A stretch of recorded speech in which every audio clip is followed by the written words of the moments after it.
Et salut à tous, c'est Spirit. Aujourd'hui on se retrouve pour une nouvelle vidéo toute nouvelle sur la chaîne. On fait une théorie sur le jeu Pokémon. Dans Pokémon il existe, comme on le sait, presque 1000 Pokémon. Et moi je vais m'attarder sur le Pokémon Ponyta, Pokémon de la 1G, Pokémon de type feu, et sans doute un des Pokémon les plus marquants de cette génération. Ce que je me suis demandé récemment, c'est est-ce que ce Pokémon peut être volé? Est-ce qu'on le vole dans le jeu? Parce que comme vous le savez, on ne peut pas voler un Pokémon dans le jeu.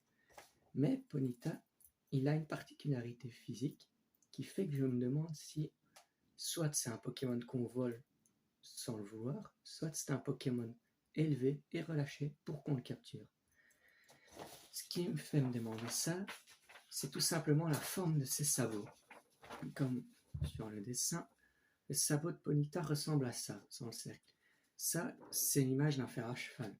Or, un cheval ne naît pas avec un fer à cheval. C'est une invention humaine qu'on lui met pour aider. Logiquement, le pied d'un cheval ressemble plutôt à ceci. Et alors, le fer vient autour. C'est très mal dessiné, je sais. Ici, c'est la fourchette. Et là, c'est tout ce qui est plat. Or, Ponyta est représenté avec un fer à cheval. D'ailleurs, on voit toujours très bien quand il fait ses ruades.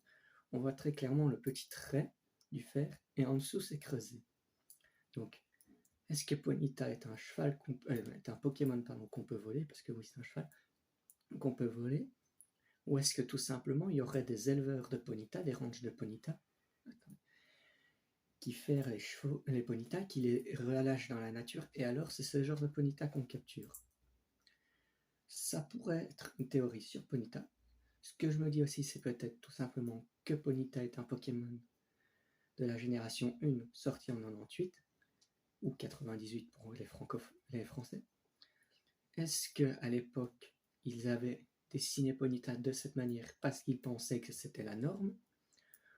Ou est-ce que tout simplement, ils y ont mis ça par inadvertance parce qu'ils ne savaient pas comment on dessinait un vrai pied de cheval?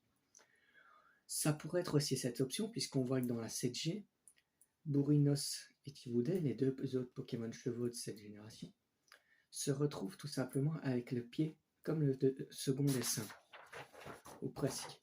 Parce qu'en tout cas, Tivoudet, je ne me souviens pas, mais Bourrinos, il a clairement tout le pied plat, bien comme ça, et dans cette zone, il a une petite encoche, un petit creux qu'on peut voir sur 5-6 cm au moins à l'arrière. C'est une modification, pas encore tout à fait le pied d'un cheval, ça aurait dû être l'inverse, creuser et la fourchette qui ressort, mais c'est une modification. Donc c'est ce qui me pousse à me dire, soit c'est une erreur effectivement de Game Freak, parce que c'est sorti en 98, que les jeux donc sont plus récents et qui ne savaient pas vraiment ça, ou bien c'était juste, ils l'ont dessiné comme ça volontairement, tout en sachant peut-être comment se dessiner un cheval, le pied d'un cheval, pardon. Ou bien, effectivement, la théorie du Ponyta volé est peut-être vraie. Il y a peut-être tout simplement des gens qui élèvent les Ponyta, leur mettent les fers, les relâchent dans la nature, et nous les capturons. Ou alors, un Ponyta qui fuit, qu'on capture. Qu'est-ce que vous en pensez de cette théorie? N'hésitez pas à me le dire en commentaire. Une autre vidéo sortira dans la journée pour vous expliquer la suite de la chaîne, et aussi pourquoi le changement de nom, comme ici. Mais en attendant, je vous dis à bientôt et merci d'avoir suivi. Ciao.